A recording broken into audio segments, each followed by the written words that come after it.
વડોદરામાં નવલખી મેદાનનું કૃત્રિમ તળાવ ગંદકી અને દુર્ગંધમાં ફેરવાયું. પાલિકાની બેદરકારીથી શ્રદ્ધાળુઓની લાગણી દુભાઈ. વડોદરા શહેરના નવલખી મેદાન ખાતે તૈયાર કરાયેલ કૃત્રિમ તળાવમાં પાલિકાની ગંભીર બેદરકારી સામે આવી છે. શ્રીજીની તથા દશામાતાની પ્રતિમાઓના વિસર્જન માટે બનાવાયેલા આવેલ આ કૃત્રિમ તળાવમાં લાંબા સમયથી યોગ્ય સફાઈ ન થતાં ગંદકી, કચરો અને દુર્ગંધ ફેલાય છે, જેના કારણે શ્રદ્ધાળુઓની આસ્થા અને લાગણીઓને ઠેસ પહોંચી રહી છે. કૃત્રિમ તળાવમાં શ્રીજી વિસર્જન માટે વપરાયેલા લાકડા, ફૂલો સહિતનો કચરો પાણીમાં જ તેમજ તળાવની બહાર છૂટો પડેલો જોવા મળી રહ્યો છે. આ કચરો સડી જતાં સમગ્ર વિસ્તારમાં અસહ્ય દુર્ગંધ ફેલાઈ રહી છે અને પર્યાવરણને પણ નુકસાન પહોંચાડી રહ્યું હોય તેમ સ્થાનિક નાગરિકોમાં આ સ્થિતિને લઈને ભારે અસંતોષ જોવા મળી રહ્યો છે. સ્થાનિક લોકોએ પાલિકાને અપીલ કરી છે કે શ્રદ્ધાળુઓની લાગણીઓને માન આપીને તાત્કાલિક કૃત્રિમ તળાવની સફાઈ, કચરાની યોગ્ય નિકાલ અને દુર્ગંધ નિવારણ માટે જરૂરી પગલાં લેવામાં આવે, જેથી પર્યાવરણનું રક્ષણ થાય અને ધાર્મિક આસ્થાનું સન્માન પણ જળવાઈ રહે. આજે આપણે કૃત્રિમ તળાવની અંદર નવલખીમાં ઊભા છે. ચારે તરફ તમે જોશો ગંદકીનું સામ્રાજ્ય જોવા મળી રહ્યું છે.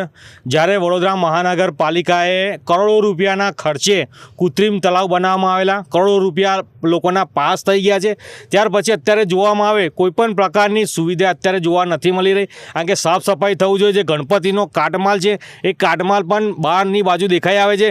જે કહેવામાં આવે લાકડા, ગણપતિના જે લાકડા છે એ લાકડા પણ બહારની બાજુ ચારે તરફ છે. જે કરોડો રૂપિયા જો ખર્ચીને વડોદરા મહાનગરપાલિકા જો કરોડો રૂપિયા ખર્ચતી હોય, આના પછી જે કાળજી લેવી જોઈએ. અત્યારે તમે જોઈ શકો છો કે ગંદકી, પાણીની અંદર ગંદકી થઈ ગઈ છે, મચ્છર થઈ ગયા છે અને જે કહેવામાં આવે કાટમાળ હજુ પણ એવી ને એવી હાલતમાં છે. જે ગણેશજીના જે વિસર્જન તો થઈ ગયું, એના પછી જે કાળજી લેવી જોઈએ વડોદરા મહાનગરપાલિકાએ એ કાળજી લીધી નથી. ત્યાર પછી જો આજુબાજુમાં તમે જોશો તો ગણપતિના જે સ્ટેચ્યુ પડેલા છે, જેના સાધનો પડેલા છે, એવા ને એવા જ પડેલા છે અને જે કહેવામાં આવે એનો કાટમાળ પણ હજુ એવો ને એવો જ છે.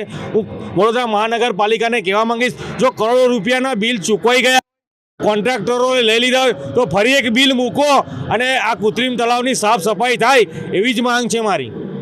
આજે અમે વોર્ડ નંબર 13માં આવેલું આ કૃત્રિમ તળાવ છે.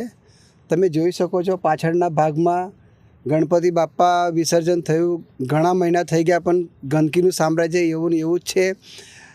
આનું જે બિલ જે કંઈ પાસ થઈ ગયું એ પાસ થઈ ગયું, પણ અમને તો એવું લાગે છે કે કદાચ આ સાફ સફાઈ માટે પણ કોર્પોરેશનમાંથી નવું ટેન્ડર બહાર પાડવું પડશે. એના જ પછી આ કૃત્રિમ તળાવ સાફ થશે.